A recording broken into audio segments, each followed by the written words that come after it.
Hi, and welcome to Magic Numbers.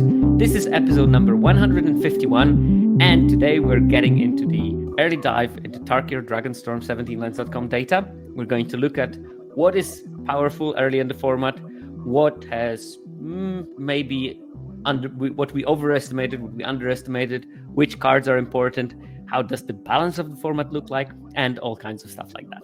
Before we go into that, thanks to mtgazone.com. And thanks to my patrons, including James, who is my new patron as of this week. So thank you very much, James. Very, very welcome. And thanks to Bulkbox, who are also sponsoring me. If you want to get some stuff to store your cards, Bulkbox is a great thing to do that. And if you are in UK, you can use my code and you can figure that out on your own. Right. Before we go into the main topic of the episode, there is always my preamble. And this week, it's a preamble that is very much linked to the topic of the episode. It's about win rate and how we should think about it. And the win rate is a product of many, many things that include card power, player skill, draft metagame. It also includes luck, especially in those early days. Lots of the win rates are going to be luck driven because the smaller the sample size, the more luck has to do with the win rate of the cards. But I want to focus on the other aspects because luck is a bit boring, happens. Card power, player skill, and draft metagame are things that will obscure our understanding of the card. And as an example here, I picked the Riverwalk technique.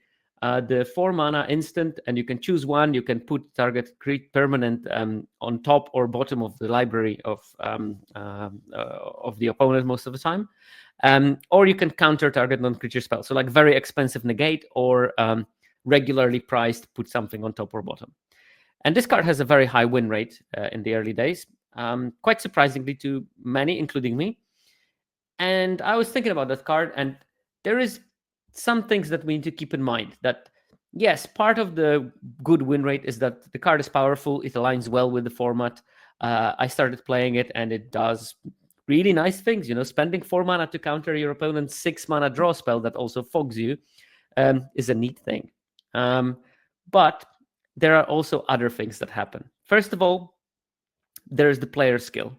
And I don't have the data for that. I do have a very good gut feeling for that. Is that Riverwalk technique is going to be disproportionately played by good players.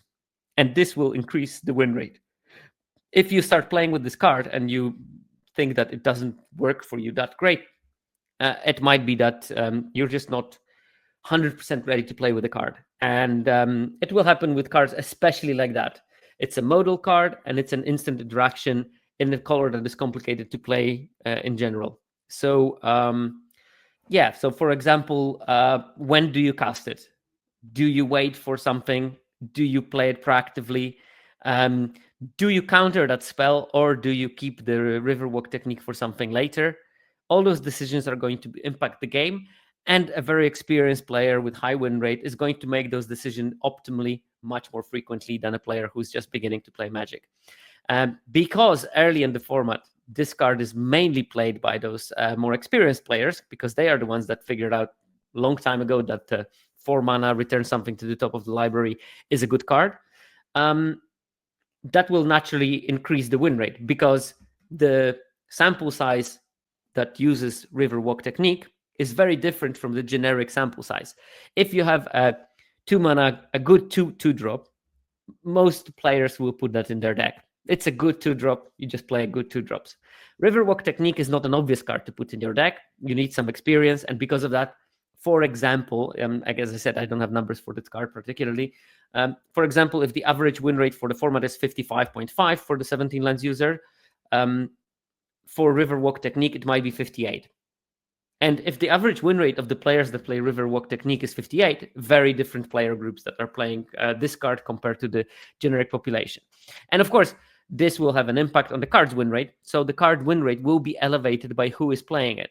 When the word is out and people start playing it all across the board, the win rate might drop. And that would be my guess for Riverwalk technique, that it's going to be a good card, don't get me wrong, but it's going to be maybe instead of 57% win rate card, it's going to be like a 56 win rate percent card. So These are the things that you should take into consideration when you're analyzing the early data and when you're thinking about the cards. You should think like, okay, why this card may be different from the others. And again, this is also because of how many modes and how many choices you have to make with this card. This can be the kind of a card that has a large delta between top players and lower win rate players. So that top win rate players will win disproportionately more with that card than the bottom win rate players. And cards that are just straight down powerful, let's say Terza, 3 mana, 3/3 haste that does some things. That's a generically powerful card. Still has some options, to be fair, but whatever. But this card will probably be as good in the hands of a lower win rate player as in the hands of the top win rate player. Of course, given the difference in ability slash winning capacity. So if the difference, we were talking about comparing 60% win rate players with 54% win rate players, the difference will be around 6 percentage points between those. But for Riverwalk Technique, it might be 8, it might be 10, it might be 11. The difference will be larger than the difference in the generic win rate of those players. And we've seen this set after set that lots of those blue interaction spells land in that category, that the delta is bigger. And of course, metagame is important. If it was a super aggressive metagame, maybe Riverwalk Technique would not be as powerful because it costs 4 mana, and sometimes this is not enough. But when we're talking about the metagame where games are easily going to turn 9, 10, 11, that card can be all of a sudden very good. And these are some of the things that you can consider, and there's many more, of course. Sever, the delta is bigger because the weaker players draft bad blue decks is a possibility. But I can't now talk about it further because here we have this perfect graph. This is the graph of the play rate of each color in the format. And I have never seen something as close to perfectly balanced. It's more perfectly balanced than the knife that is held on the finger of what was the blue guy from the Avengers. This is perfectly balanced. For those of you that listen in the podcast version, since you cannot see the slides, and by the way, you can see the slides if you're my patron and subscribe at the right level. You can just go and visit the slides. Thanos, thank you very much. White is played 19.9% of the time. Blue is played 19.9% of the time. Black is played 19.8% of the time. Red is played 20.4% of the time, and green is played 20.0% of the time. Yeah, I'm a man. I don't see that many colors. Blue, purple, same. In a perfectly balanced format, you would expect 20% for each, and we are as close physically as it's possible. It's partially driven by the fact that it's a 5 guilds set, sort of. But I checked it, and even though Streets of New Capenna was a guild set, we didn't see that kind of perfect balancing. So it is mind-boggling how well balanced this format is in terms of the play rates. I'm expecting that they will maybe move on a bit. I think black will drop off slightly as we go, but it still is a sign of at least healthy format in one aspect in terms of how often people play different colors. In terms of win rates of the colors, it's also pretty well balanced. And we're talking the average win rate is 55.3. White decks have 55.4. Blue decks have 55.5. Black 55. Red 56. And green 55.1. Also super close to that balance. So not only people play it equally, but also the win rates are very, very close to each other. So we're talking here about the most balanced format in history of 17 lands, for now at least. Partially because it's a 5 guild set. That's an interesting one. Black and green are just lower because they don't get paired with red. It's a possibility. Or red is higher because it doesn't get paired with black and green, I guess. In terms of how many colors people play, it is a 3-color set and people draft 3-color decks. 50% of all decks are just straight 3-color. Around 28% of the decks are 2 colors or 2 colors with a splash, like 13.3% 2 colors and a splash. And by 17 lands language, a splash means no more than 3 cards of the third color. And then we have a good 24% of the decks with 3 colors plus splash. And then around 10% of the decks are 4 colors and splash, or 5 colors, relatively evenly there. Which means that it's okay to play many things. And 2 color decks are played less, probably not because they are weaker, as we will see in a second. Because when you look at the win rates, 2 color decks win more than the 2 colors and splash decks. And 3 color decks win even less than the 2 colors and splash decks. And the 3 colors and the splash decks win even less than that. So we start with monocolor decks 60%, 2 color decks 57.7%, 2 colors and the splash 56.2%, 3 color 55.4%, and 3 colors and the splash 54.8%. However, it's worth noting these are relatively flat drops. In sets that are 2 color, usually you will see that the 3 color deck will already have like 50% win rate, and 3 colors in the splash 48 or something. So Siver, if it means splash, it can be splash of multiple colors. It's just that none of those colors crosses the threshold of having more than 3 cards. So 2 color in a splash deck can be a 5 color deck, yes. But yeah, here we see a relatively flat drop off, which means this drop off is probably mainly driven by mana consistency. 2 color decks will, of course, have much more consistent mana than the 3 color decks. And probably if you will account for that, they will be roughly even in terms of the winning on power itself. So I don't recommend you to try to draft 2 color decks, because I think that 2 color decks are something that happens in this format, not something that you can force. So think about it. Only 3% of the decks are pure 2 color. That's a sign that it's not a forcible strategy. But yeah, generally, Tarkir Dragonstorm is a 3 color format. You should draft 3 color decks without any problem. The win rates are still good enough for 3 color decks.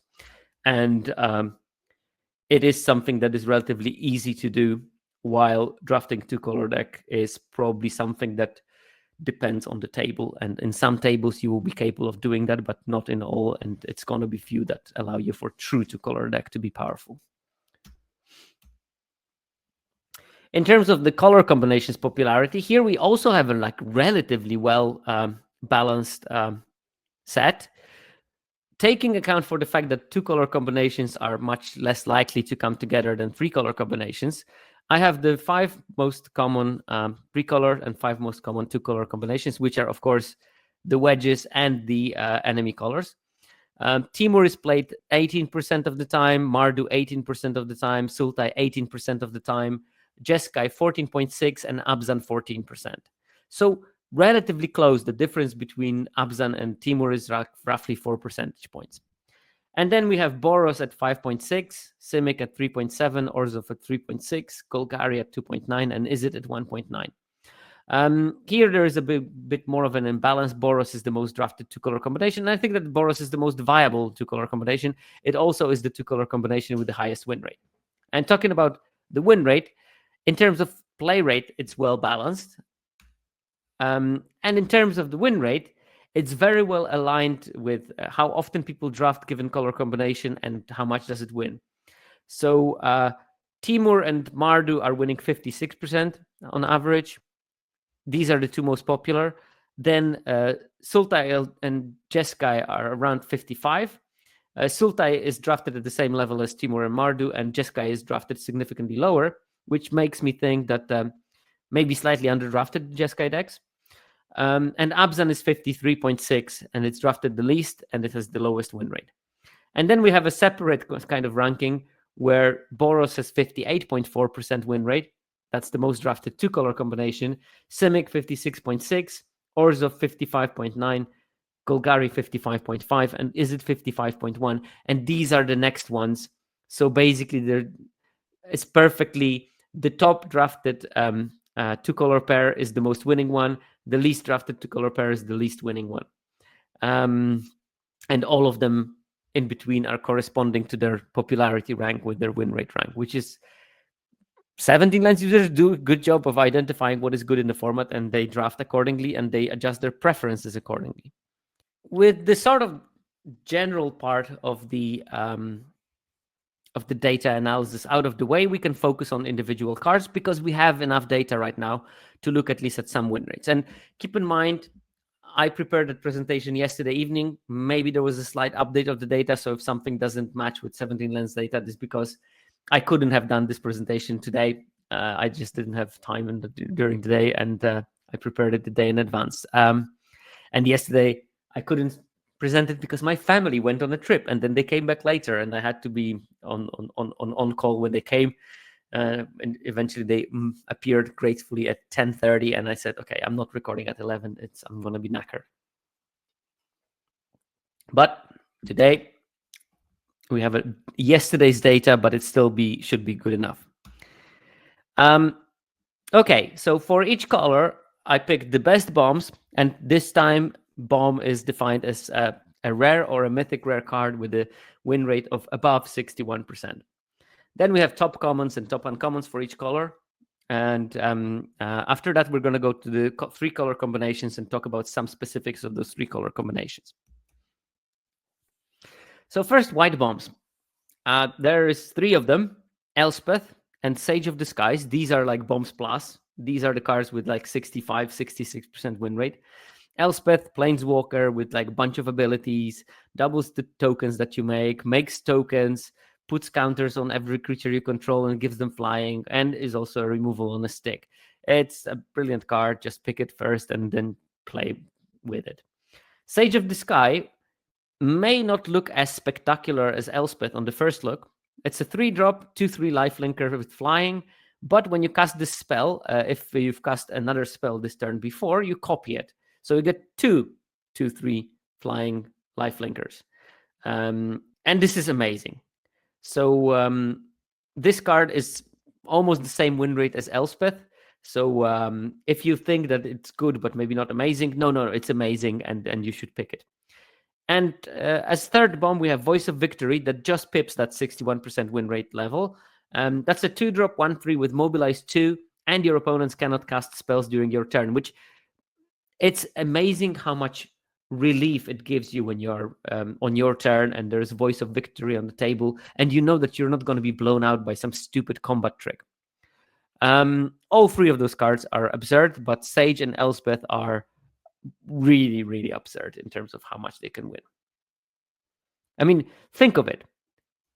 3 mana, 2/3 flying lifelink would have been an amazing card. That's almost Vampire Nighthawk. And the fact that it gets 2 of them good amount of time is just insane. Then the top white commons. The top white common, and I feel so vindicated after calling it Thraben Inspector in our Skeleton Crew set review. Mardu Devotee delivered. It is the top white common for now.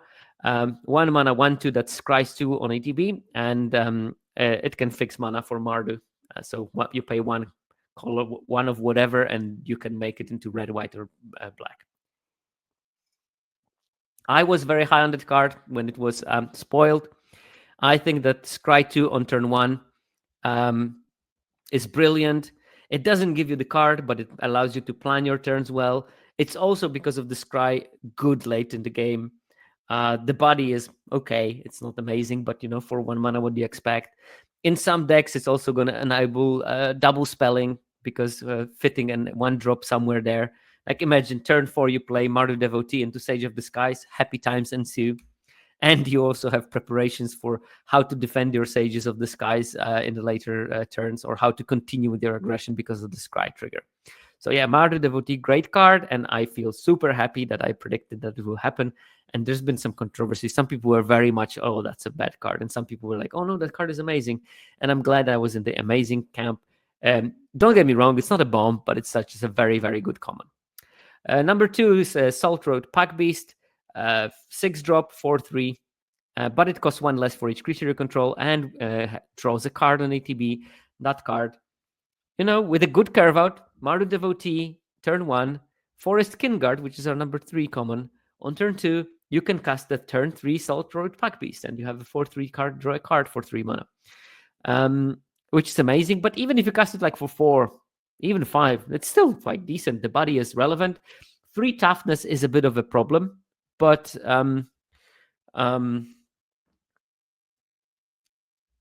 yeah, card is great. And the third one is Forest Skin Guard. I already spoiled it a bit. It's a 2 mana 1/2, but when it enters, it endures 1. So you can make it into a 2/3, or you can make it into a 1/2 with a 1/1. All options are valid. Card is great, and it's one of the like premier 2-drops in the format. In terms of the aggressive deck, I think it's a very important thing to have. Top uncommons, and here maybe a bit more controversial.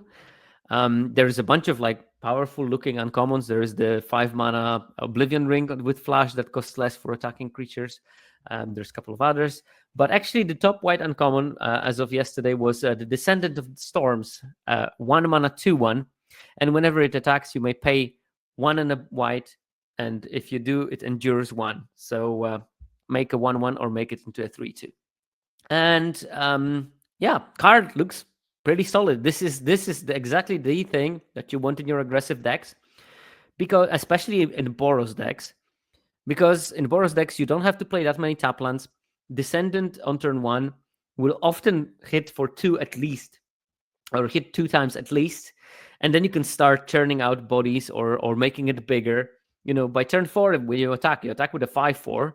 If they played like a Sipsik Appraiser or something, you easily go through that, and for a chunk of damage. Of course, the problem is that you don't expand your board, which is not a problem, because those Mardu aggressive decks or Boros aggressive decks, they do have maybe not a late game, but a mid game.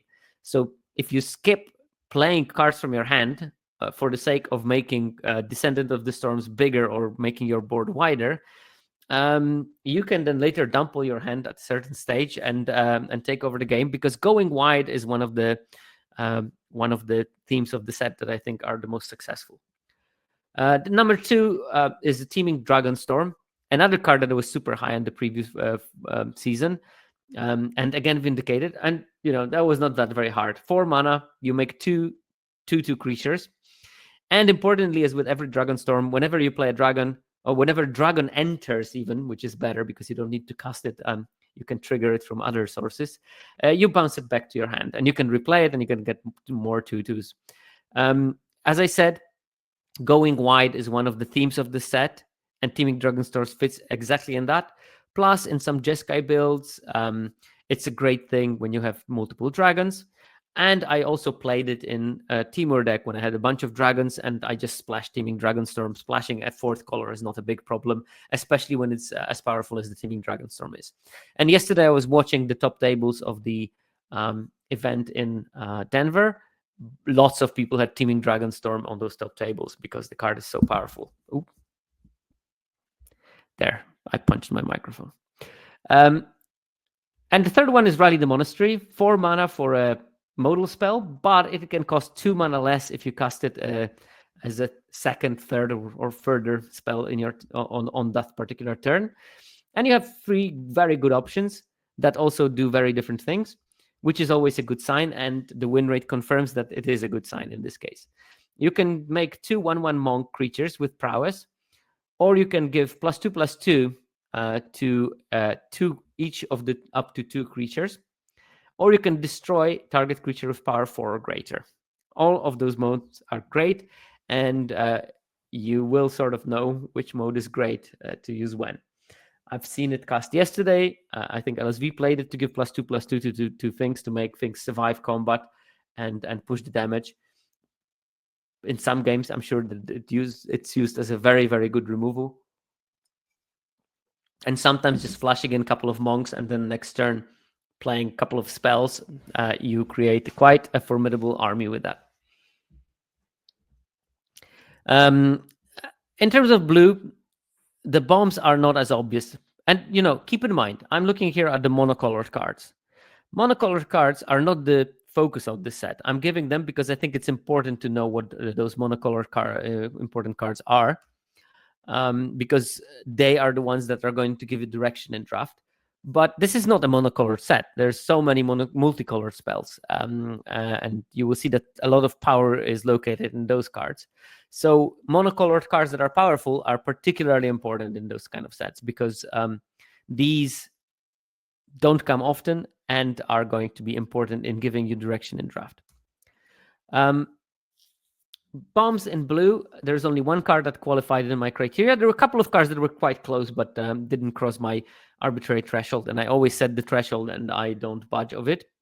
Marang River Regent is the one that fulfills it. Card is just super good. 6 mana, 6/7, flying. When it enters, you return up to 2 other target non-land permanents to their owner's hands. When you think about it, a 6/7 flyer, that's already like 6 mana. So you got that. And you got the effect sort of for free. And the effect return 2 permanents to their owner's hands. That's at least 5 mana worth of spell value there. And you got a 6 mana value of 6 mana of creature and 5 mana of spell at the same card. And that should be enough. But it's not for that card, because wait, there is more. It also has an omen, which is instant speed, which is great. And it says draw 3 cards, then discard a card, which is amazing when you think about it. Because if you don't foresee yourself, casting the River Regent in the nearest future, you just use it to draw a bunch of cards and find a way to survive longer, to maybe recast it when you draw it later. Just an amazing card.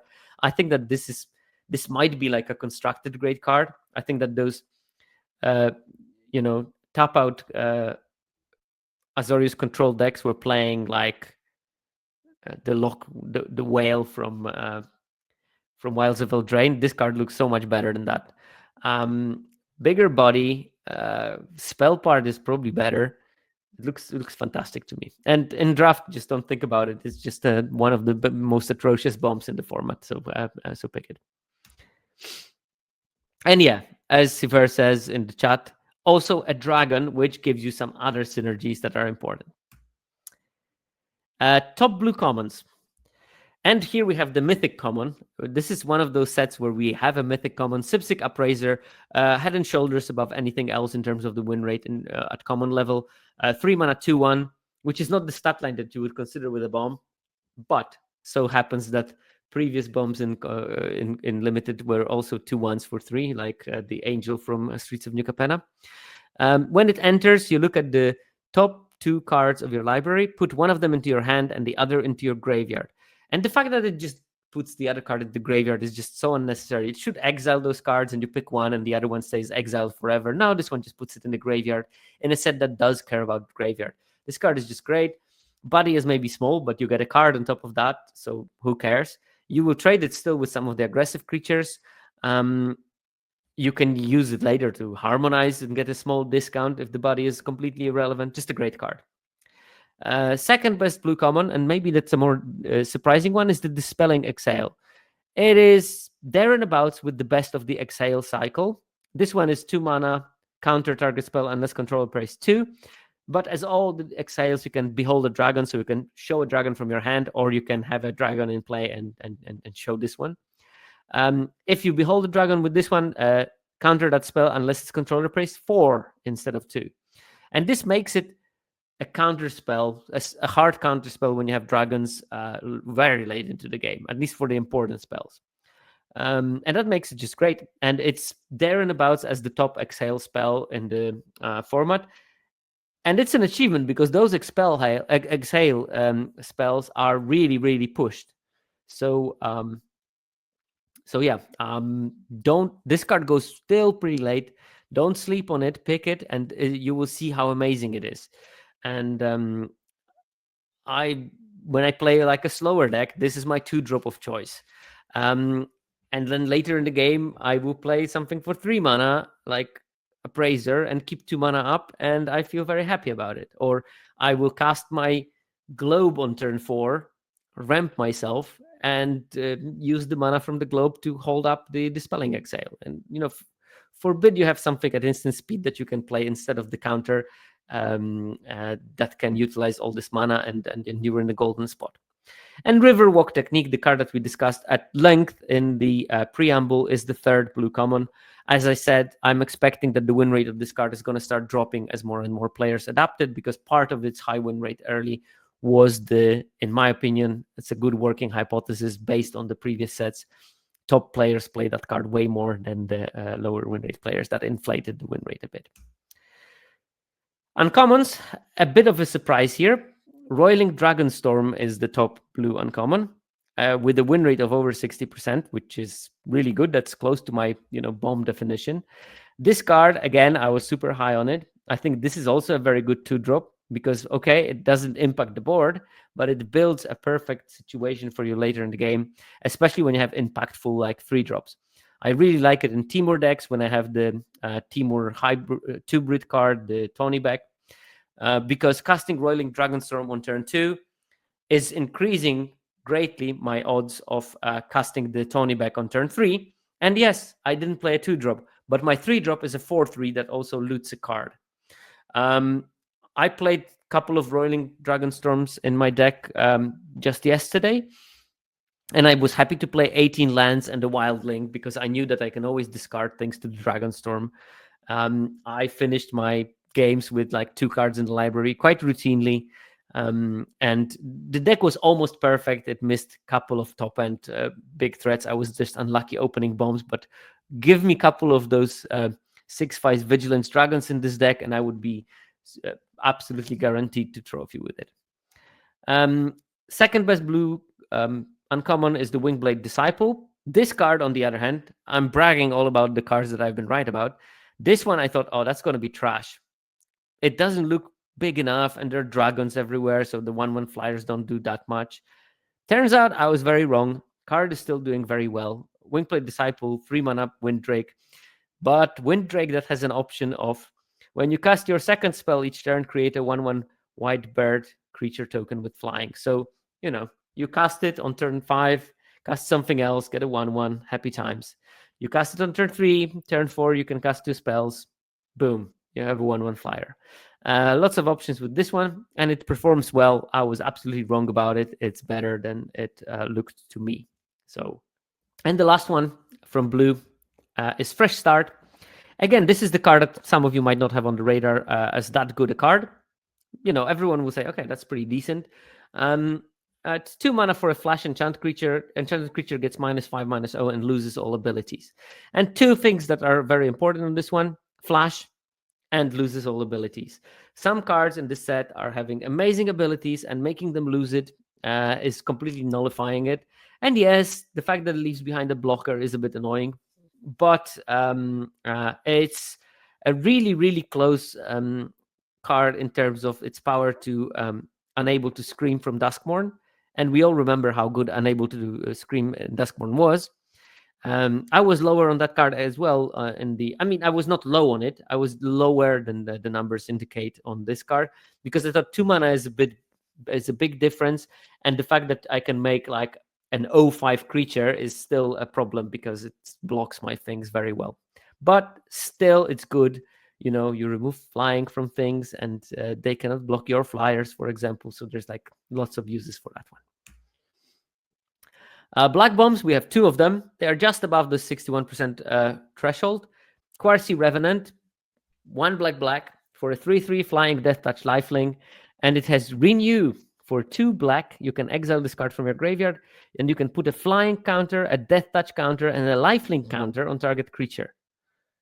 And you can activate it only as a sorcery. Oh boy, how difficult. I can only activate it as a sorcery. Card is great. Better Vampire Nighthawk. Plus, you can make something else into a Vampire Nighthawk. Maybe like a large ground creature. So, happy times. And Scavenger Regent. 3 and a black for a 4/4 flyer with ward, discard a card. That's already like a B. And then it still has an Omen. And the Omen is actually super busted too. Exude Toxin, X black. Each non-dragon creature gets -X until end of turn. That card is also super strong. And they have to play a bit of an uphill battle because I think black is not performing as well. And I blame the commons here. But these 2 are definitely outstanding cards, and there are reasons to get into black. Especially Quartzy Revenant requires you to be quite heavy on the black. So make sure that you can afford to play black in the cost. Top commons in black. Caustic Exhale is definitely an outstanding one. This is the black Exhale. It's black for an instant. Target creature gets -3/-3 until end of turn. And unless you behold a dragon, you have to pay 1 extra mana for it. So if you have a dragon, black. If you don't have a dragon, 1 in the black, which is still great. 1 in the black for -3/-3. But black for -3/-3 is absolutely amazing. But this is like the peak black common, and the rest of them are way, way, way lower. Second best win rate card that I found yesterday was Aggressive Negotiations. That's the coercion. So you cast it, opponent reveals their hand, you choose a non-land card from it and discard and exile it, even, so better than discard. But you can also put a +1/+1 counter on up to 1 target creature you control. You should probably play this card more. It's one of the best things that black has to offer. It completely wrecks those like long-term plans for Timur and maybe Sultai decks. It's great there. Against like aggro decks, you can get rid of their bomby top end card if they still have it in the hand, and putting a counter on something makes you, stop the aggression, maybe make a favorable trade out of an unfavorable one. So the card is nice. Again, I did like it as a turn 5 play when I played on turn 5 and keep up a counter for anything else. And because I know what is coming, I can decide maybe to play a 2-drop instead of the counter because there's nothing to counter or something like that. Information is important in those kind of formats, so it's worth knowing as well on top of everything. And then Dragon Prey, but this is the destroy target creature for 3, and it costs 2 more to kill a dragon. Makes sense. You need to really work harder to hunt a dragon than to hunt a feeble human. But this card is much lower in terms of win rate than the Caustic Exhale. Aggressive Negotiations also. So it's Exhale and then long time nothing and then Negotiations and Dragon Spray. And the rest of the black commons don't look that amazing, the monocolored ones. So I don't see any reasons apart from Caustic Exhale to play black at common. In terms of uncommons, it's also not amazing. Gurmag Rakshasa is the outstanding one. That's a 6-drop, 5/5 menace. When it enters, 1 creature gets -2/-2 until end of turn. 1 creature gets +2/+2 until end of turn. Target creature an opponent controls. And then we have, again, some significant drop-off in win rate. And we have Venerated Stormsinger. That's the 4-mana 3/3 with Mobilize 1.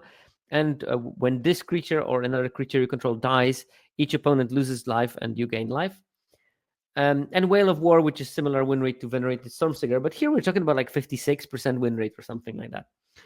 Whale of War is a 2 and a black for an instant, and you have 2 options. Either creatures opponent controls get -1 or -1 at the end of turn, or return up to 2 target creature cards from your graveyard to your hand. So draw 2 in the late game, early in the game, you attack, maybe they do some blocks, and you completely ruin the combat math. They attack, you block, ruin combat math. They have a whiteboard of 1/1 goblins, you just kill all of them. Many uses for that card. But, this is not like something that is a reason for me to draft black. This is something I'm happy to get late if I'm playing black already, that kind of thing. Okay, red, bombs. There's only 1 card that fulfills the criteria, Cory Steelcutter. 2 mana equipment. Equipped creature gets +1/+1 and has trample and haste. It equips for 1 and red, but it has also flurry. So when you cast your second spell each turn, create a 1/1 white monk creature token with prowess, and you may attach this equipment to it. So again, I can imagine play this on turn 4, another 2-drop, and you make a monk, and you equip the monk, and the monk has haste, so you get a 2/2 haster. Great thing. Also, card that spiked out of control in Constructed, and I managed to get them for £1 each. I made money out of that. Of course, virtual money, because I'm not selling those. I'm sure that they are going to be a staple of Constructed and Standard for the future years to come, as this set is going to be 3 years in Standard. Then top commons in red. Here we have 2 really good commons. Molten Exhale, again, another Exhale. This one is 2 mana for a sorcery that deals 4 damage to target creature or planeswalker. But if you behold a dragon, you can cast it as though it was an instant, basically. And it's fantastic. Then Shock Brigade, which is also very solid. That's a 2 mana 1/3 with Menace and Mobilize 1. Just that much, but it's good enough. Menace that early is basically unblockable. So we're going to do some damage with those. If you have some use to make the to utilize the tokens, even better. But then even later, if you have a couple of those, it's hard to block all those things. And if you threaten some combat tricks, it's also making it problematic for the opponent to commit and block this with 2 creatures. Later, even, you sort of manage to do your first 14 damage or so, and you need to do the last 6 points. You just start building your board, and eventually you will attack, and they won't be able to block that Shock Brigade because it has Menace. So any combat trick might be just enough to push the damage through. And number 3 is Narset's Rebuke. This one is a bit lower than the other 2. 5 mana for an instant, deal 5 to target creature, but you also add blue, red, white to your mana pool. And the creature that you kill with it is getting exiled instead of just going to the graveyard, which is nice with some of those renew creatures that will have use from the graveyard. But again, not amazing in terms of common power in red either. Uncommon, all 3 of those have really solid numbers. Sunset Strike Master comes out on top, 2 mana 3/1. It taps for red, so it's neat. If it can't attack, you can just use it as a mana dork. And if you don't need a mana dork, but an opponent has a pesky dragon, you can also do 2 in a red, tap, sacrifice this creature, and it deals 6 damage to target creature with flying, which gets rid of most things. So, really a lot of nice things on that card to be playing. Number 2, in red uncommons, we have Equilibrium Adept. That's 3 in a red for a 2/4. When this creature enters, you exile the top card of your library. Until the end of your next turn, you may play that card. So you have if you tap out for it, don't worry, you can still cast the other card on the next turn. And it has Flurry as well. When you cast your second spell each turn, this creature gains double strike until end of turn. I'm still I'm waiting for my curve out of turn 5 played this, and then the +3/+0 and haste to it, and then I attack with a 5/4 double striker on turn 5. That would be nice. And that might be a part of those is it sort of combo kills. And number 3, also very solid numbers. Shocking Sharpshooter, 1 in red, human archer. It has reach. It's a 1/3, and whenever another creature you control enters, this creature deals 1 damage to target opponent. Here, you attack with mobilized creature, ping. You cast your own creatures, ping. You make some tokens, ping, ping. And this is a great way to close the games. Aggressive decks will be probably easily able to do 10, maybe 12, 14 damage. It's the last 6 that are usually a riddle to solve, a puzzle, if you may. And Shocking Sharpshooter makes solving those puzzles relatively easy. And it's a 2-drop. And problem with the cards like that is that usually they were enchantments. And the problem with them was that you cast them on turn 2, but you don't build up your board. So you're playing behind a bit. This, 1/3 is maybe not a super exciting stat line for a creature, but it's a creature nonetheless. It can do an attack on turn 3. If you leave the open mana and opponent only has a sort of like a bounce block, they may decide not to block it even because they will be afraid of getting blown out with a combat trick. So it might do like a damage here and damage there. It can block as well if you are so inclined. So pretty neat.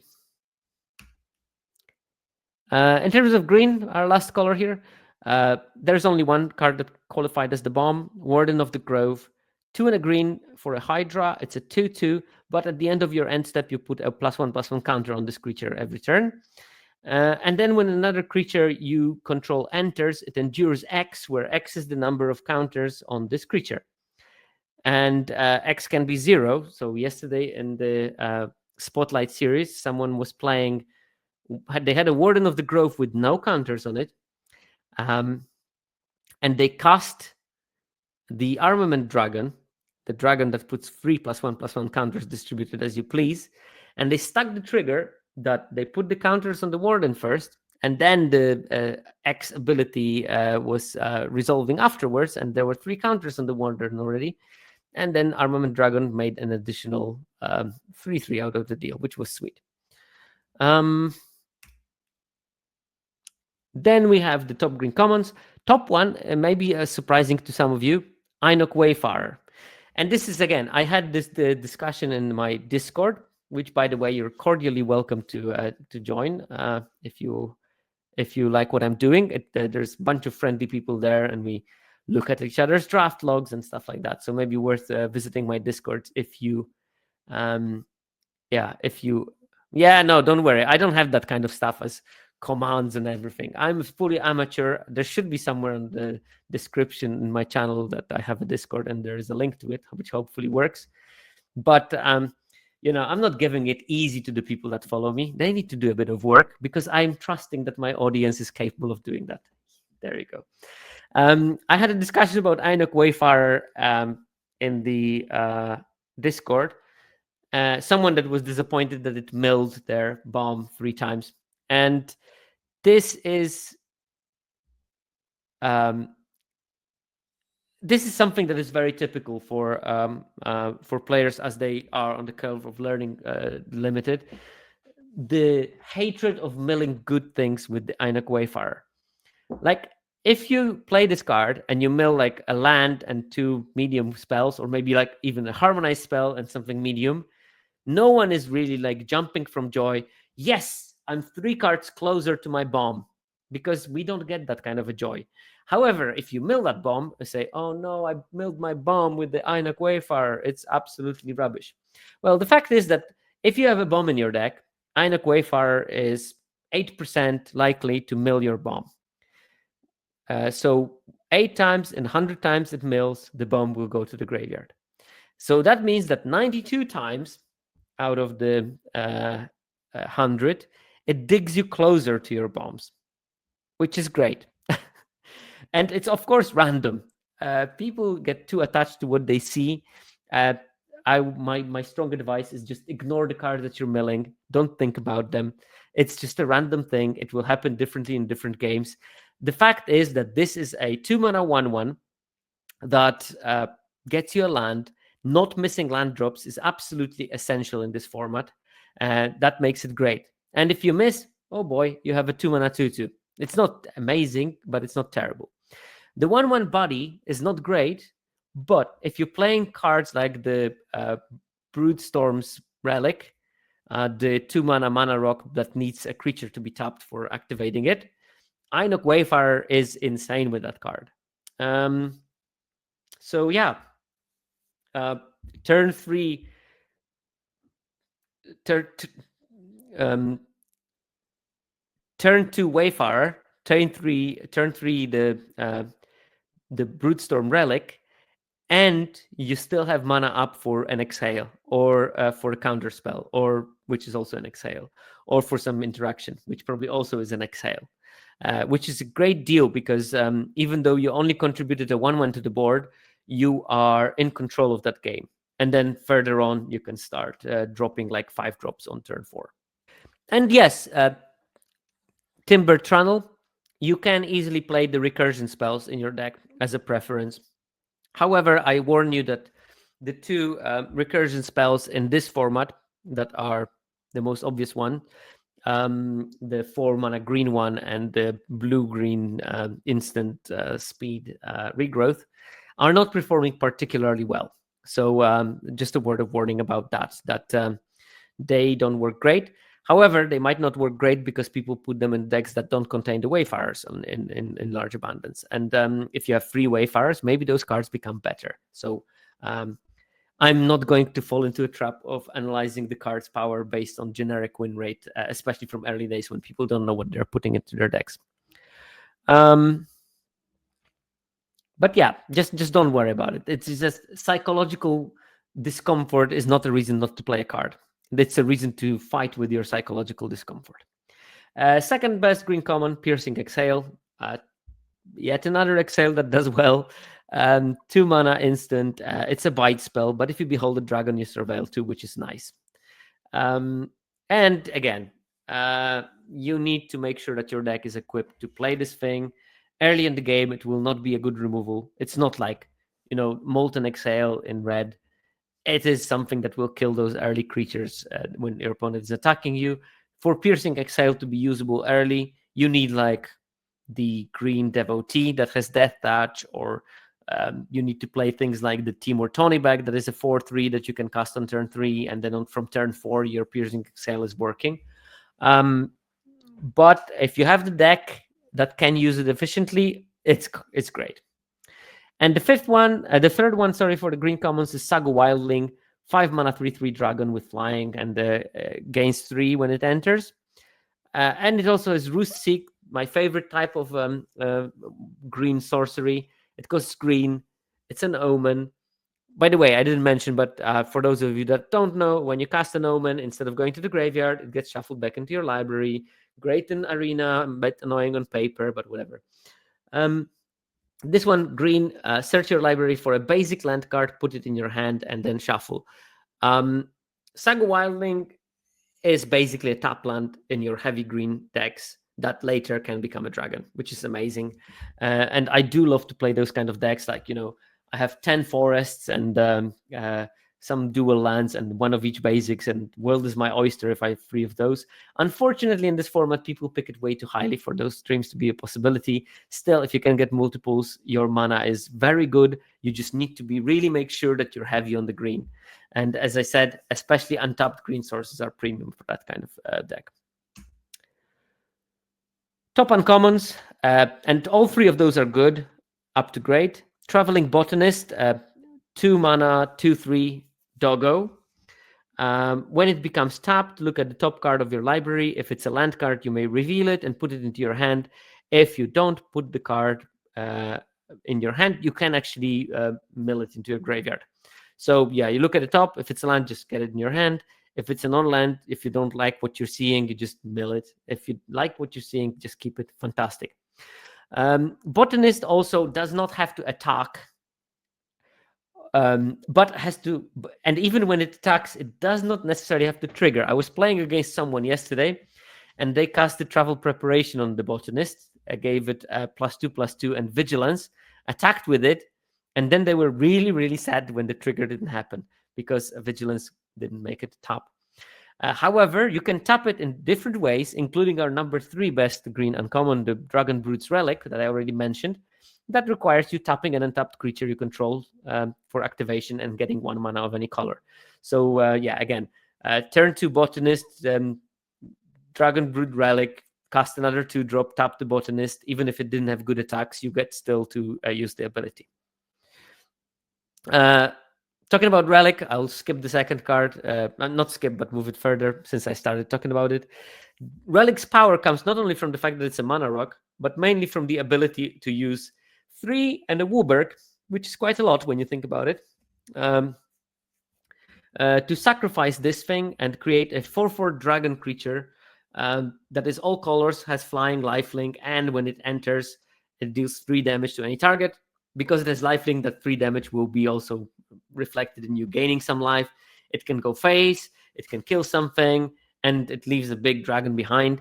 And yes, it costs 3 and the Wooburg, but in your 3-color decks, you just need 1 extra color. And I played the Relic deck yesterday. I had 1 swamp in it, which, by the way, I played like a pillock and lost the game because I chose the swamp because I was greedy instead of choosing an island, and I couldn't double spell with blue cards later in the game, and I lost it. But apart from that, almost every game, because I had 2 of the blue Dragonstorms, I was able to sacrifice the Dragon Brute's Relic because I'm drawing so much cards that even with that 1 swamp and the 5th color can be gotten from the Relic itself, because it can be sacrificed when it's tapped, you're getting a nice dragon with lifelink that kills something and gains you some life, which is great. Nitros Mob, it's very easy to get the 4/4, but I think you're thinking a bit small. What you should be getting from Dragon Brute's Relic are 6/6s or 5/5s, because you want to have that globe mana rock together with it. And since the globe says when a dragon enters, it enters with an additional +1/+1 counter, your dragon will be bigger. And of course, the globe also makes the ability easier to use, even in a strictly 3-color deck. So these two are good pals, and more mana, the better if you have a lot of card draw. And then Knockout Maneuver is the last one, the second best green uncommon. 3 mana for a bite spell that puts a +1/+1 counter on something when you cast it. Great spell, just like don't think about it. It's like premium green spell. Okay, and then after all the colors, I told that this is a multicolor set. So here are the multicolor cards. And did I put common? Yeah, I put also commons here. This is commons and uncommons from the multicolors. And I put the top 15 of them. And we have 2 significant leaders in Sonic Shrieker and Karakig Guardian. Both of them are the 3-color dragons. Sonic Shrieker is the Mardu one, 5 mana for a 4/4, and when it enters, it deals 2 to something, you gain 2 life, and if that something was an opponent, they also have to discard a card. Great card, just like really, really good. And Karakig Guardian is the most annoying creature in the world. I've been wrecked by it already dozens of times in this format. It's just so hard to deal with it. Just 6 mana, 6/5, vigilance, trample, flying, and it's got hexproof until it deals the first damage. So it's almost like guaranteed that it's going to do something bad to you, and you can't do anything about it, and it's annoying and sad. And it's a great card. It's just that I've never been able to draft it, but I've been on the receiving end of it a lot. Then we have a drop-off, and we have some cards at around 59.5 in Glacial Dragon Hunt and Rakshasa's Bargain. This is not like big dragons. This is value cards. Glacial Dragon Hunt is blue and a red for sorcery speed. Draw a card. Then you may discard a card. If you discard a non-land card this way, you can deal 3 damage to something. And so many times I've seen people casting it and discarding a land. There's no need to discard a land. You can just skip the discard. You can use it just as a draw 1, as a sort of think twice. It also has Harmonize for 6 mana, which is very useful. Rakshasa's Bargain is another one at 59.5. This is Sultai 2-Brid spell. So you can pay either 2 colorless or one of the Sultai colors for each pip in this spell cost.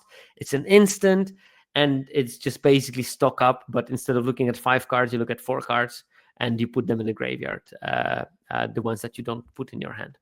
So great card, amazing card, perfect tool. I had a deck with 3 of them, and I trophied with that deck relatively easily because of the amount of card draw I could do. I had a couple of bombs in that deck as well, so don't get me wrong. That combination of this and bombs is good. I think that talking about the decks I've been drafting, yesterday I had the sweet deck with those 2 blue Dragonstorms that didn't quite make it because I just didn't have the bombs. I think that like 1 Kara kick in that deck and I would have been golden, but I didn't have anything. The Rakshasa Bargain deck, I had bombs. I had the 6/7 dragon that bounces things, which was great. I had a couple of other really strong cards, and that was the difference between those 2 decks. But card draw in general is super powerful, even though my Timur deck, biggest bomb that it had was basically the Timur Tony back. I had 4 of those. Even just dumping like 4 Tony backs on the board is sometimes good enough. It will just struggle with the decks that go slightly bigger than you. But it's card draw that makes those strategies powerful, and you outcard your opponents so badly that you can kill them with almost anything. Then we have like a bunch of things around 59, 58.5. Kishla Skimmer, that's the blue-green 2/2 flyer that whenever something leaves your graveyard, you draw a card on your turn. Perfectly serviceable card. I really like playing it. It's a good thing. I noticed that, by the way, I'm going to plug something. There is a new podcast in town called Rough Drafts. I do like to recommend other limited podcasts on my limited podcast because I think that the strength of our community is in diversity. And Samp, one of the people very active in the Lords of Limited Discord, started this. And episode 2 was released last week. And it was all about Dusan's champion of Dusan, the 4/2 Trampler for 3 mana. How good that card is in sort of like pushing a lot of damage early in the game when you can supplement it with some removal. And Kishla Skimmer and Champion of Dusan was one of my plans in my Sultai deck, where I cast the Kishla Skimmer on turn 2, Champion of Dusan on turn 3, and then I have like a bunch of removal, bounce, interaction, and I just like attack for 6, attack for 6, attack for 6. An opponent is quickly very, very very, very low on life, and then they cannot attack you, which gives you time when they have you have time to sort of like think of plan B on how to do the last couple of pieces of damage. And Kishla Skimmer is very important because that 2/2 evasive, if you can deal with some dragons,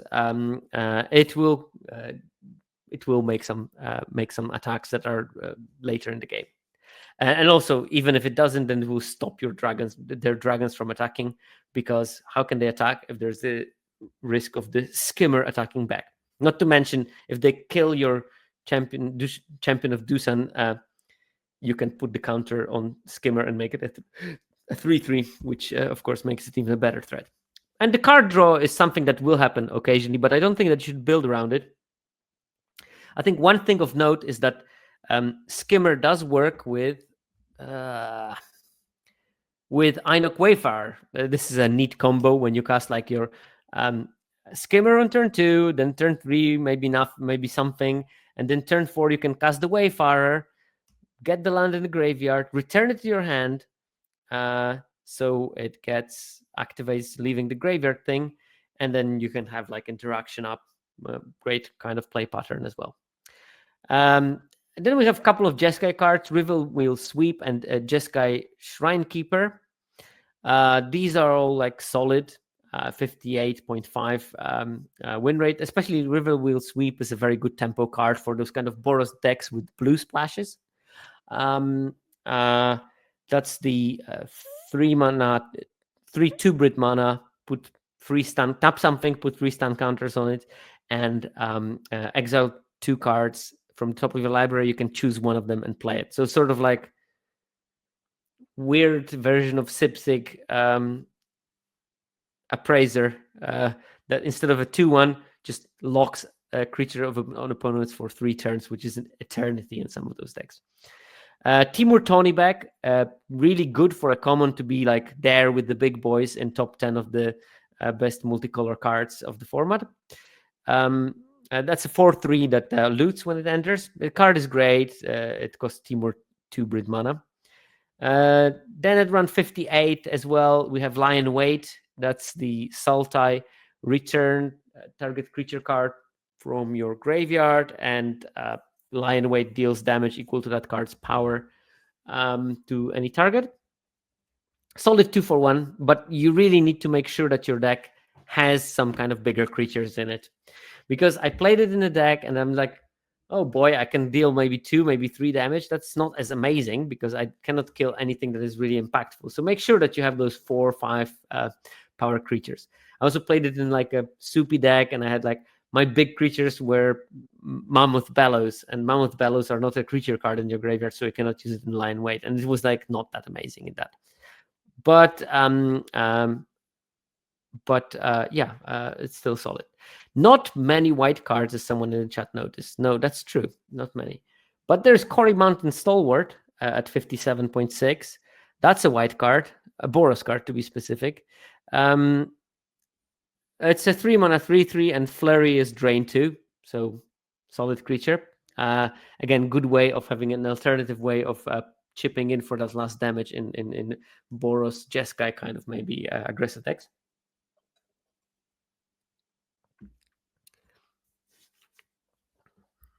Yeah, barely any monocolor in the multicolor stats is a tragedy.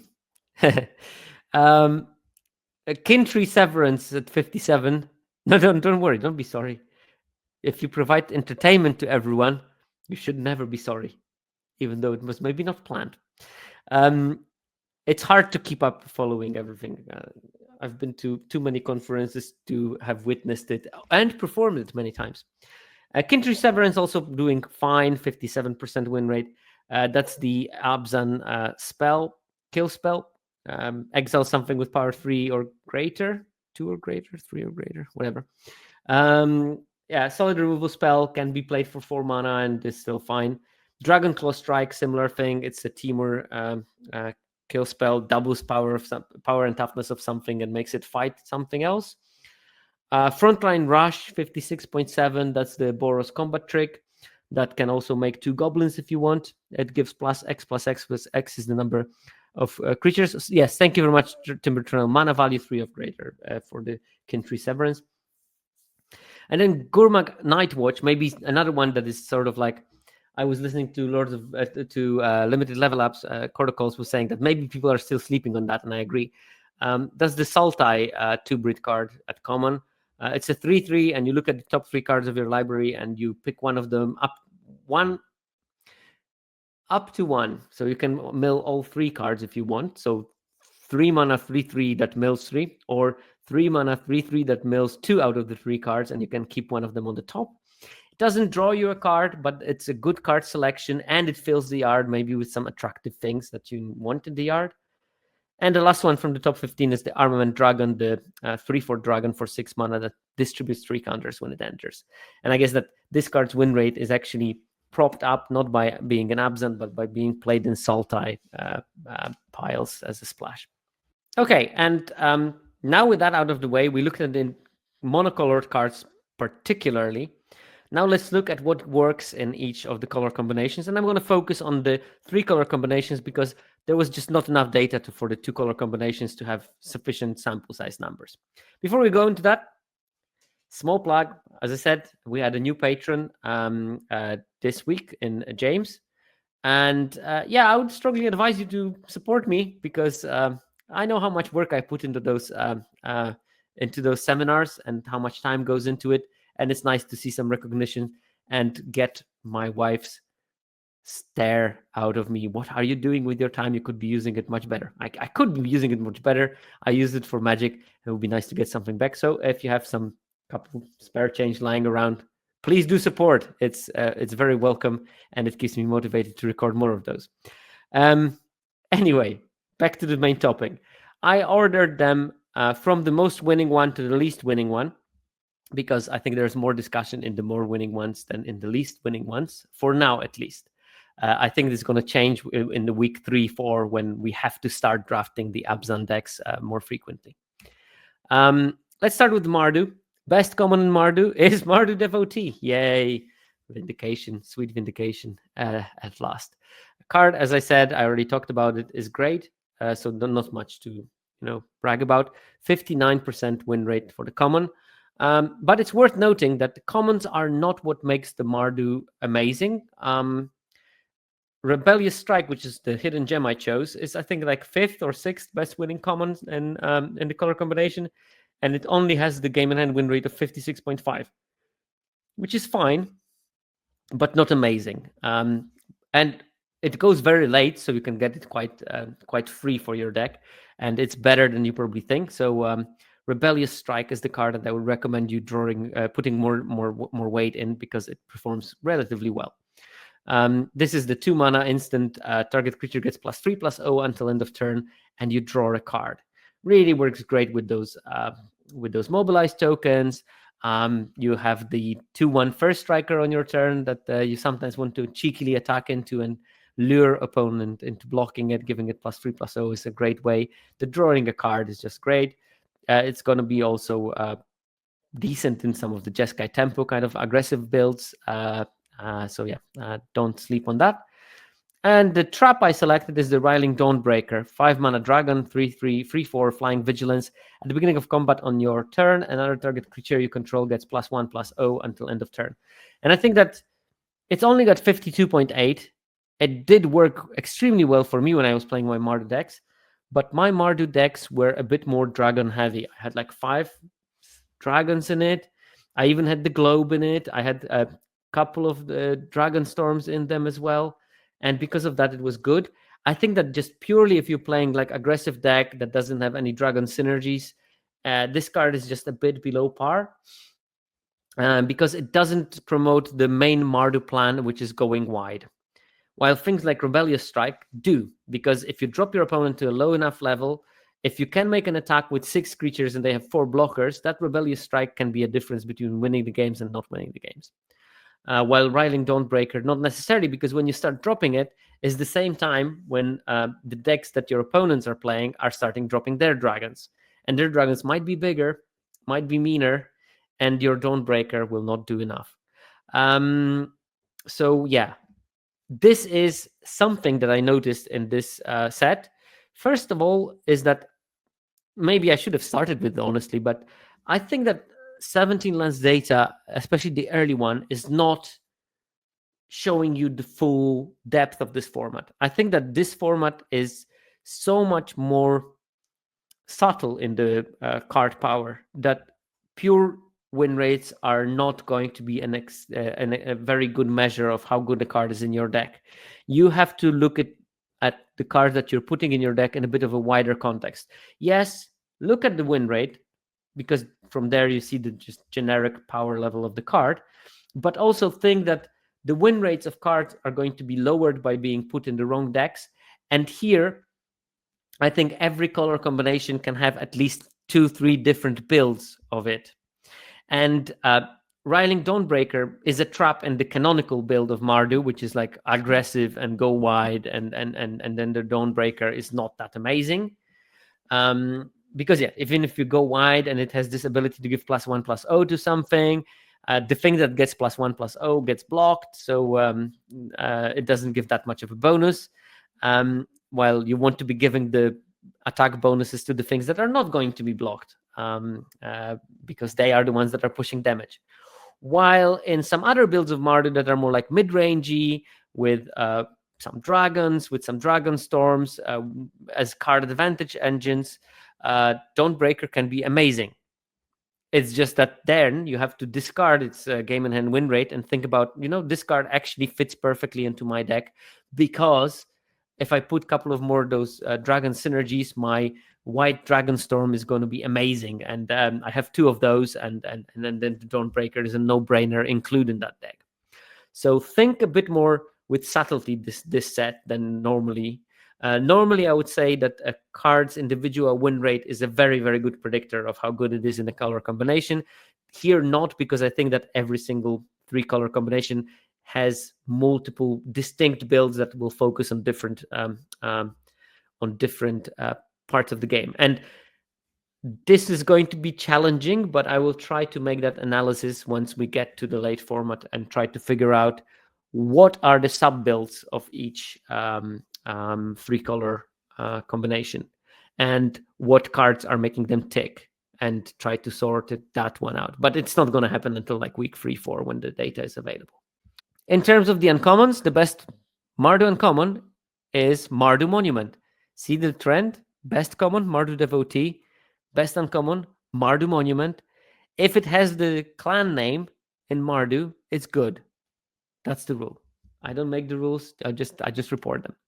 But in reality, Mardu Monument is just exactly what this color combination seems to be working in the canonical version of it.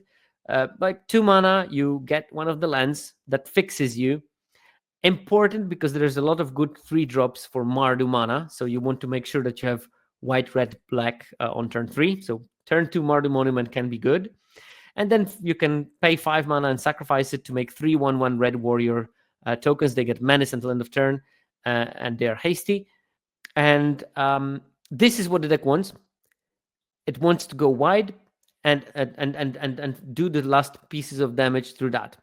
It can be combined with the 1/3 reach creature that we discussed before, the one that pings opponent for every creature that comes into play. Menace on those means that they are going to be very, very hard to block.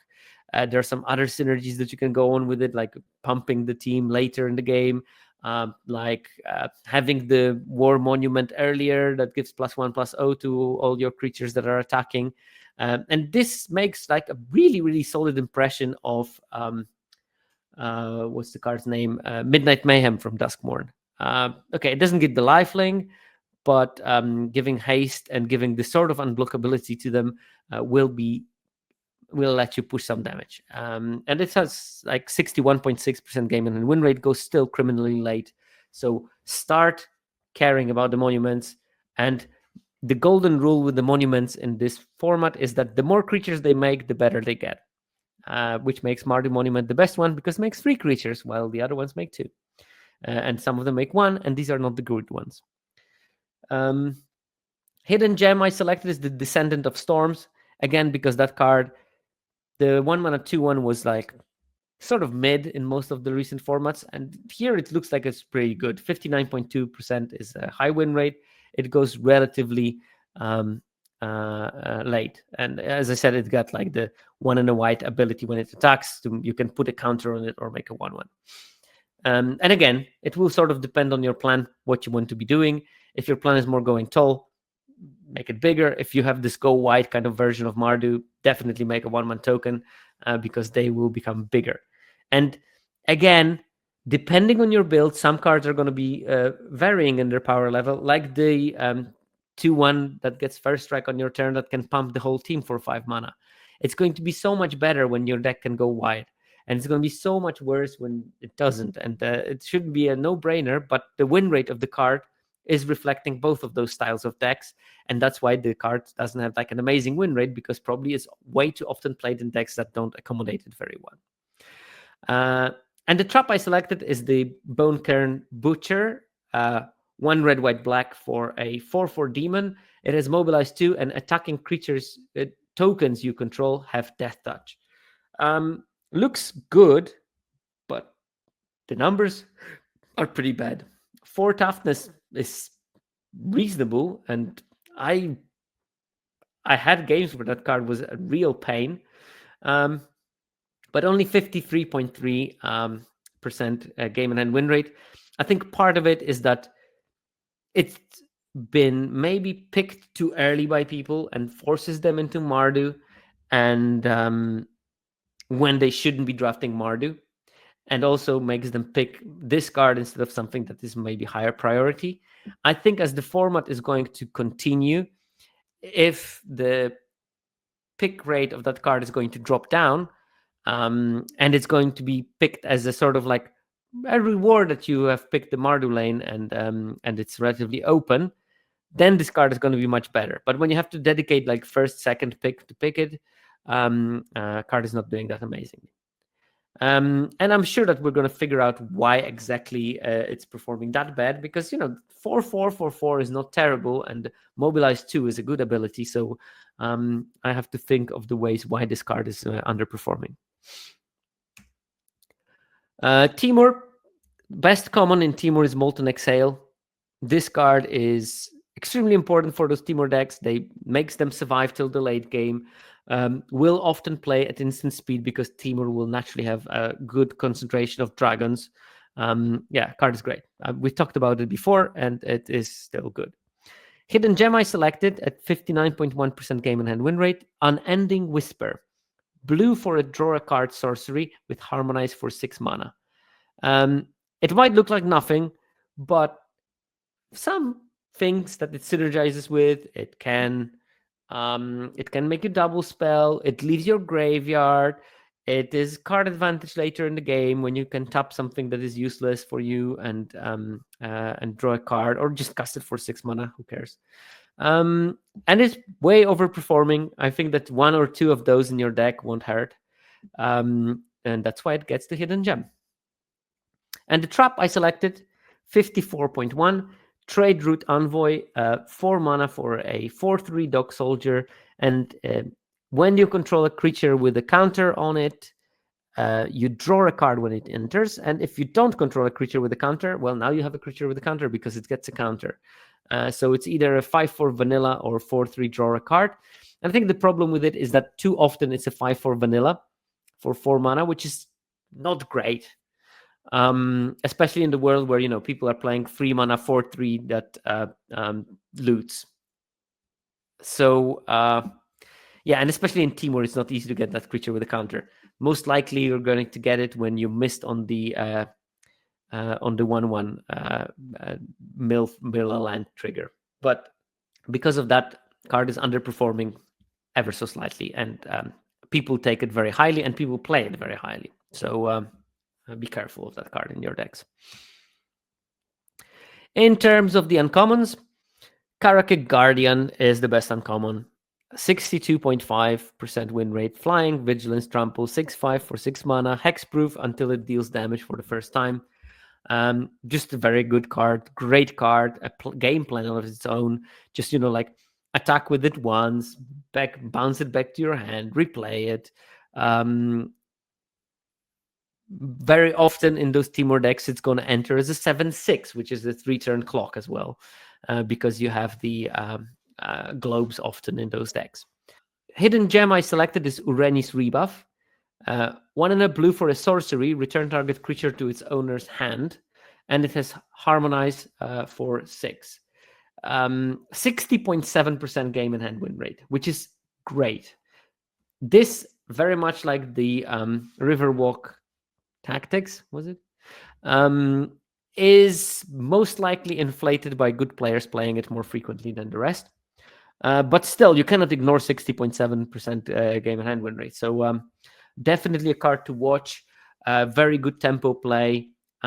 It's weird, but even though the games are slower in this format, still those dirty decks are quite assertive, because with the Karakik on the board, you're killing your opponent very quickly. And bouncing something to clear the path is, with the perspective of that will happen the second time after they replay their expensive thing, is something to look after, to look for in the game. So yeah, pick the Urenius Rebuff a bit higher, and try to play it in your deck and see how it aligns with your team or piles. The trap card is Auroral Procession. I selected that one. That's a green and a blue for an instant, return target card from your graveyard to your hand. Now, it's going to be great in some games, and I think that there are some versions of the deck that will play this card much more happily. Like, again, the was it Einok Wayfarer. Multiple copies of that will improve how this card performs, but it's not amazing in any way. I think that it has its spots, but it's not a universally good card in your Timor decks. And 53.1% game and hand win rate is indicating that you should be careful where you put it and think hard if you want it in your deck or not. But in some decks, it's going to be great. And something we discussed, like if you have multiple bombs and multiple self-mill cards that you don't have a control over, having maybe a copy of it is a good insurance policy against milling your very all-important bomb. Otherwise, if you don't have any self-mill, that card may be very dead in your hand for most of the game. Jeskai is the third most winning free color combination. And here, well, easy. The best common is the Sipsik Upraiser, 62.2. Just how important is that card for your Jeskai decks? Organ Hoarder, but smaller, and only doing 2/3 of the card selection that the Organ Hoarder had. Still, 62.5 is an amazing win rate. Just any number of that card in your deck, you're happy. Apart from 0. 0 is not a good number for that card in your deck. You want more, the better. Hidden gem I selected is the Stormshriek Feral, famous for kicking out LSV from the Denver tournament, but also a very good card. And it does the poor man's impression of the blue Dragonstorm.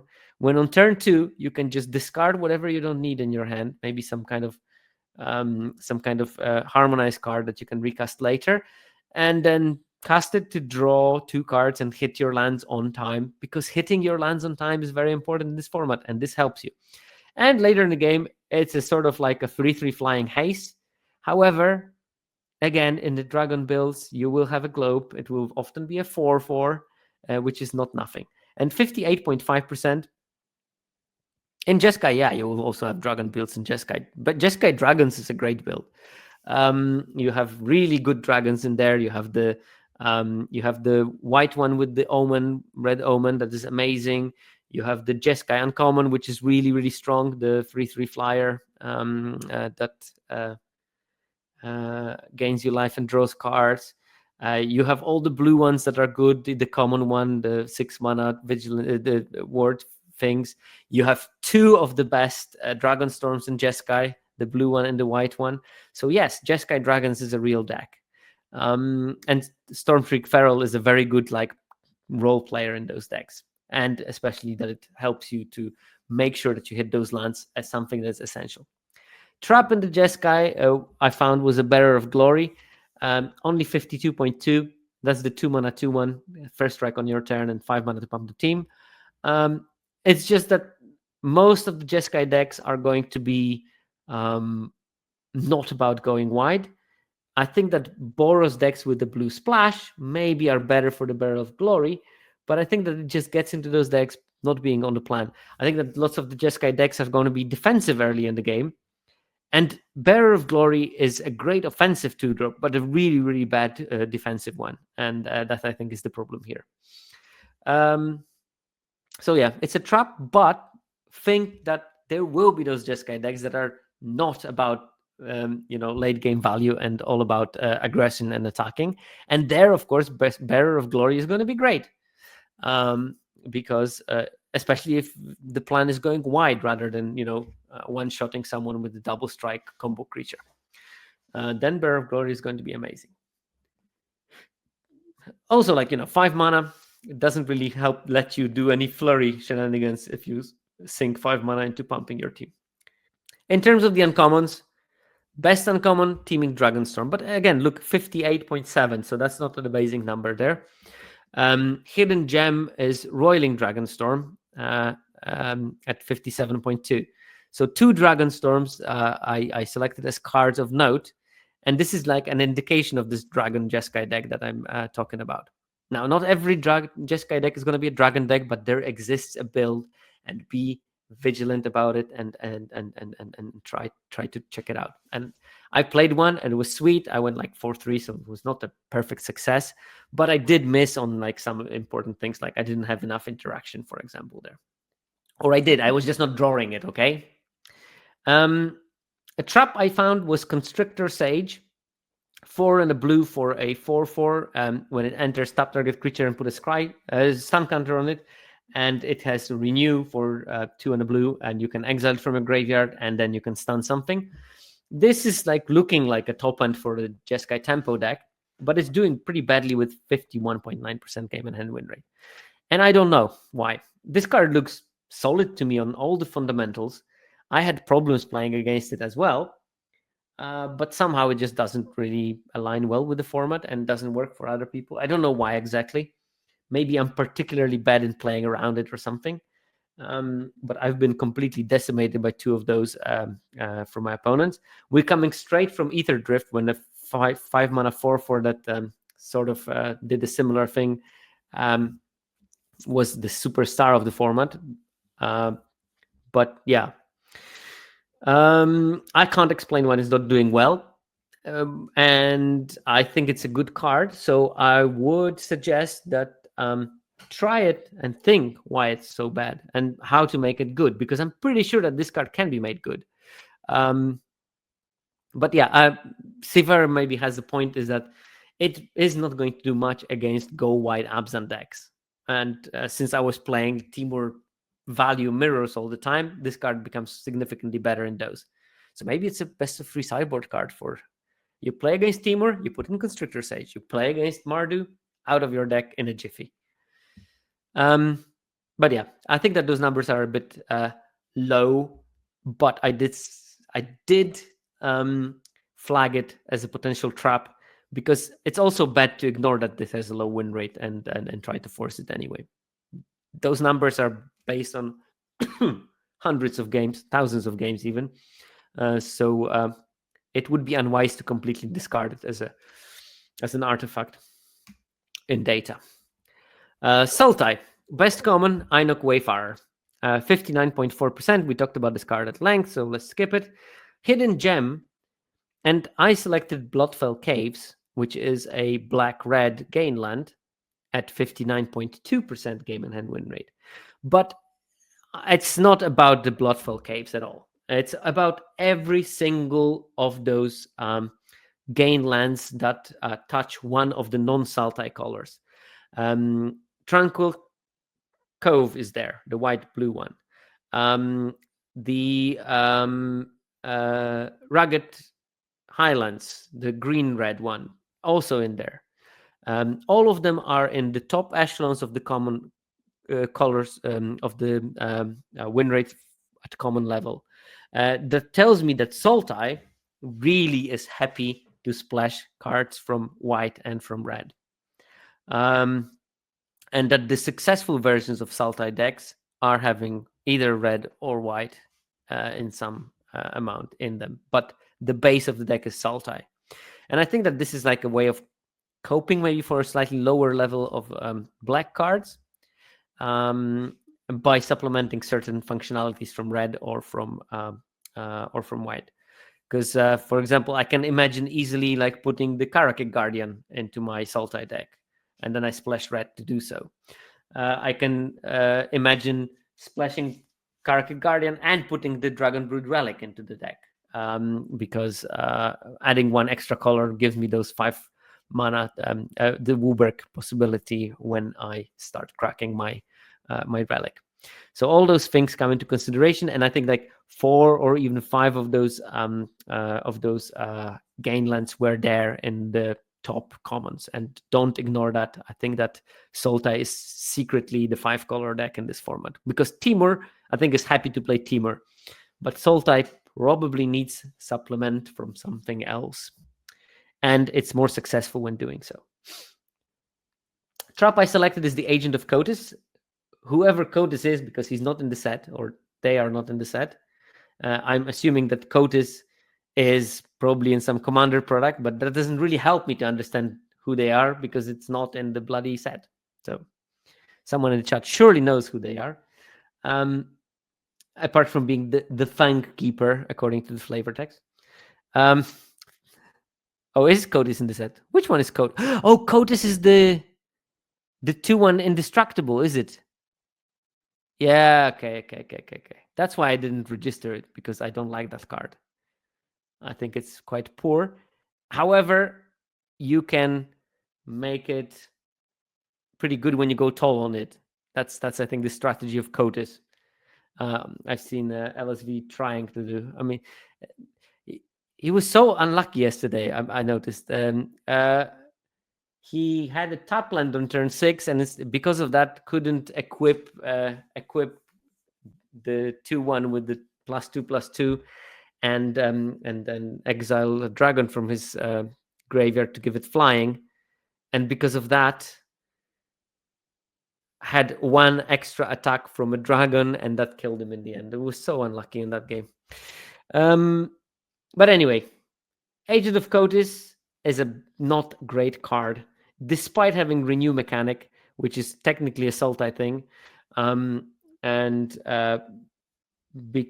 despite being a 2-drop that can, serviceably make you survive the early turns and then later boost something else. It's just not enough. Like, I think that WotC has to sort of start making 2/2s in blue. Because if you make them 2/1s, they will always be deficient, and they will never be like great to play. Like, 2/1 is not a terrible stat line, as evidenced by the fact that the best common in the set is a 2/1. But this is just 2/1 that doesn't give you enough value, and it's overpriced. Make the Renew 3 mana or something.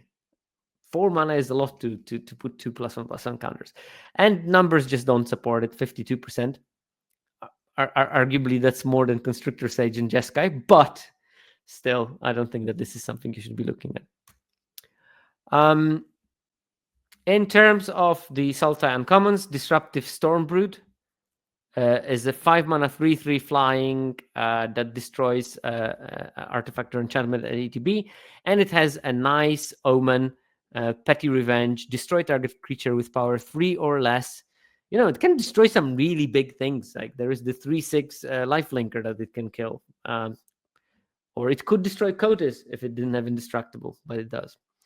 But this is like a neat combination of early interaction and late game solid body, because think about it, it's always a 4/4. You always have a globe, with an effect that is useful in this set.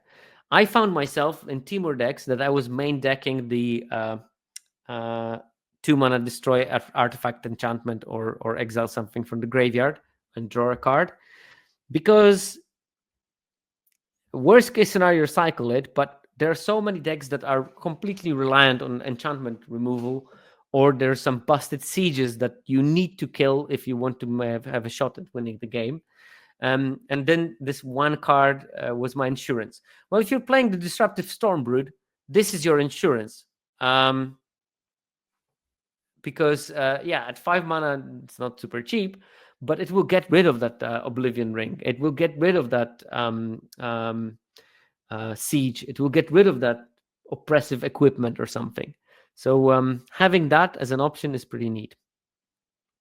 And just to prove the point, the Hidden Gem is an artifact that could be easily destroyed by the Disruptive Stormbrood before it makes a 4/4 dragon, because Dragonbrood's Relic is very good in this. And this ties to the Hidden Gem of Bloodfell Caves in the common part of it. This Sultai deck really wants to be a 5-color deck in its successful ways. Dragonbrood's Relic, we discussed at length, so no point of that, but 4/4 lifelinking dragon, even though if it's always killed when I crack it, it never gets killed when my opponents crack it. And that is very good. It lets you stabilize and recover your life total from the early losses, which you inevitably will have in those decks. So very useful card. And also ramps you into things. It just makes you cast things earlier, especially, again, if you have those Einok Wayfarers, which are super important, not only because they give you the land, but also for the reasons of working well with those kind of Dragonbrood Relic kind of cards. Trap I selected, Stalwart Successor. It's a Golgari signpost, 1 black-green for a 3/2 menace, and whenever one or more counters are put on a creature you control, if it's the first time counters have been put on that creature that turn, put a +1/+1 counter on that creature. So you get 1 extra counter. 51.9. I think that part of it is that people try to go to the synergy of that card way too strong, and that's not a very great synergy. And also Sultai is not that part of the Golgari pile. This is more like an Abzan card, and I'm pretty sure that Stalwart Successor is going to be half decent in Abzan decks in the second half of the format, when other strategies are going to be overdrafted and Abzan is going to be slightly open. And then the 4 is going to be the person that will tell you draft Abzan, even though the 4 right now is just drafting Mardu.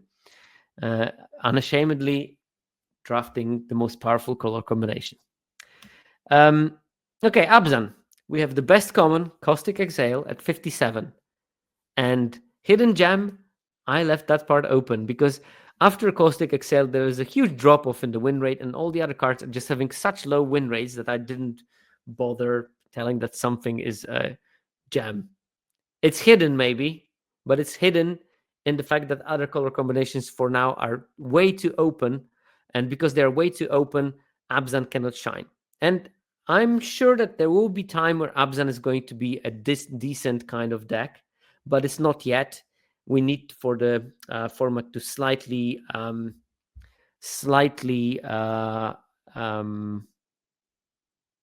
adjust and slightly self-regulate, self-correct. Because, as I said, for those of you that missed the first slides, we're talking about the perfectly balanced format, like Thanos' knife on the fingertip. Every color is drafted roughly 20% of the time, and the win rates of each color are relatively similar, but Abzan is winning less. And because it's winning less, it shouldn't be drafted at the same frequency as the other color combination. It should be drafted less. So people need to stop drafting Abzan in order for Abzan to become a good color. And I think that this will happen because the word is out by now. Blah, blah, blah, blah, blah, blah, blah. Back to Abzan. Yes.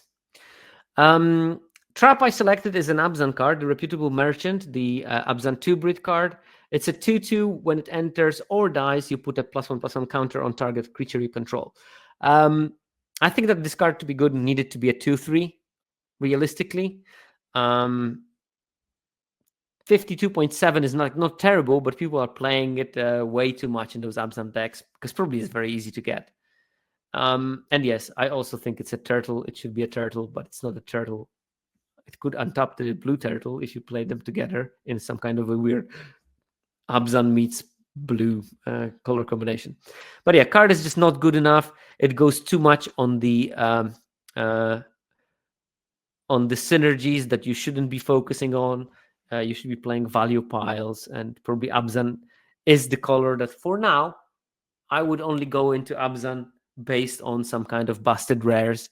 And even then, I would probably be more happy to splash them into a Sultai Shell, because as we discussed, Sultai Shell takes on all the other colors easily. It's a 5-color deck or 4-color deck with potential Dragonbrood's Relic for the 5th. In terms of the uncommons, best uncommon in Abzan is actually Formation Breaker, which is weird because I was talking about synergies not working, but turns out the synergy of a 2-mana 3/3 is a good synergy. So Formation Breaker is working absolutely fine. A 2-mana 2/1 creatures whose power less than this creature cannot block it, and as long as you control a creature with a counter on it, it gets +1/+2. Obviously, if you put a counter on it, it also gives itself a boost, so it's a 4/4 that cannot be blocked by anything with power 3 or less, and that is a very fast clock early. So like if you can go Formation Breaker into putting a counter on it, like Formation Breaker into Aggressive Negotiations, get rid of the removal that can kill a 4 toughness creature, put a counter on the breaker, and start slamming for 4. You're going to win those games relatively quickly.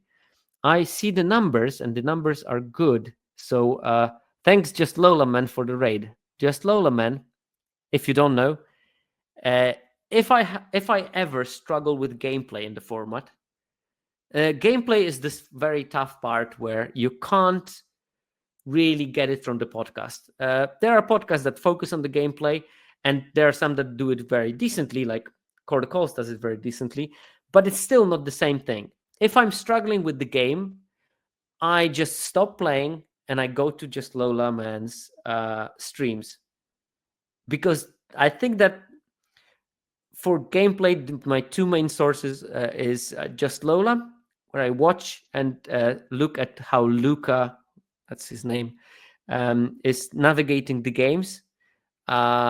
This is the way I'm catching up. And the second person is Jean-Emmanuel Deprat, who has great streams for gameplay, but they are unfortunately in French. But just think about Lola and Jean-Emmanuel in the same league in terms of how to improve your gameplay. That should tell you something about the person that just raided us. And hi, Luca. Right. Trap I selected. Unfortunately, because it doesn't have the broad appeal that English would. I struggle with understanding some things even, and I do speak some French. And I assume that someone who doesn't speak French will miss quite a lot. So that's the unfortunate part. Obviously, it's fortunate for the Francophones. Yeah, the Forge just does it in weird hours when I cannot watch. That's the problem. Yathan Tombguard is a trap I selected, 50.7. That's a 3-mana 2/3 menace, and whenever a creature you control with a counter on it deals combat damage to a player, you draw a card and you lose 1 life. The problem is that it wants to be sort of aggressive, and in this format it will often mean racing, but then you get a card advantage, which you want in the long games. But if you play the long games, then you're not aggressive, and if you want to play the long game, life is super important because you're going to be racing Mardu decks and then try to survive. And then you cannot attack with your counter creatures because then you will lose life. And it's just like a lot of things that are just working against that card. And I think that it all is sort of based on this losing one life. If it didn't lose that one life, I think that card would have been markedly better. And I think that would result in Abzan being also markedly better because you could conceivably design like those value piles based on Yathan, and now you can't, I think. Barchebos, 57.3 ain't that high, but this is the highest that Abzan has because Abzan is the weakest color. It's yeah, it's just bad. Just to give you the impression, I looked at the sort of like baseline stats of how many commons have 56% or more game in hand win rate. It was, I think, 12 for Mardu, 26 for Timur, 22 for Jeskai, 24 for Sultai, and 2 for Abzan. That's the numbers.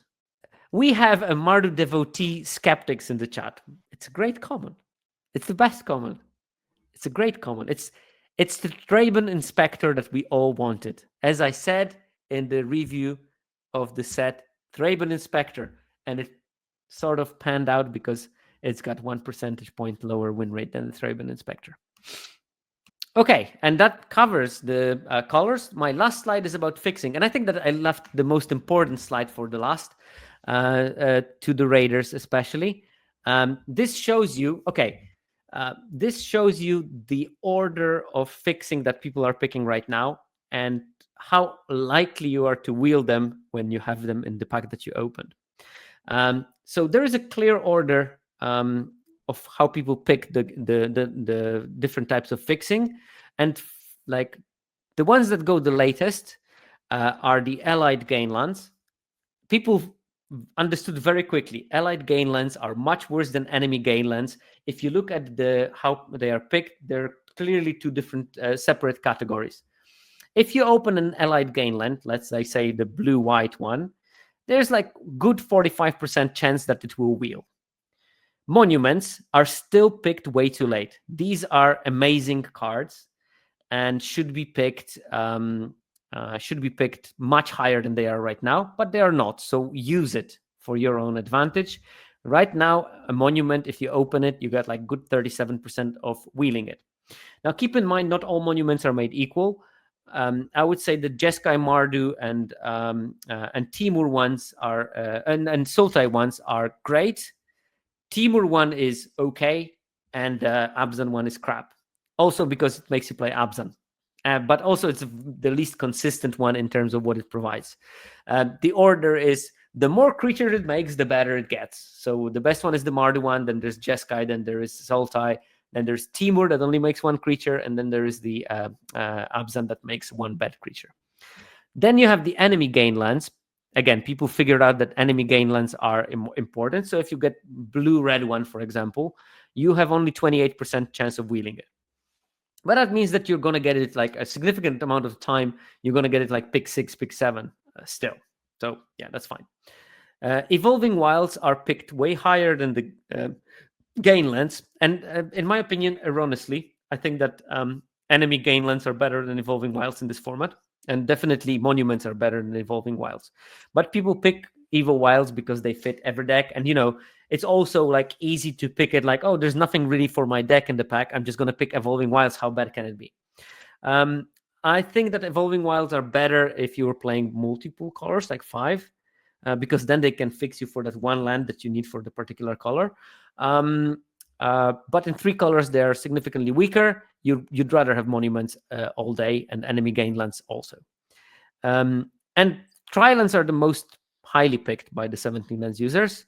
No, not by all the users, because Alsat number that I'm using here, it's based on all the people that play Arena. All the users are taking into account while calculating it, because we know what people in the pod are passing. So we take all the players' preferences into account. So tri-lands go pretty early. You have to pick them early to get them. And the probability of wheeling one, if you open it, is roughly 10%. So don't expect them to wheel. Be super happy if you did, if it's on your color especially. And yeah, that sort of covers it. So thanks everyone for being here. I would like to thank 17Lands and Jake Brown for the help. And next week we're going to look a bit deeper because we're going to have more numbers and we can look at some more specific claims. But with that, I'll see you next week.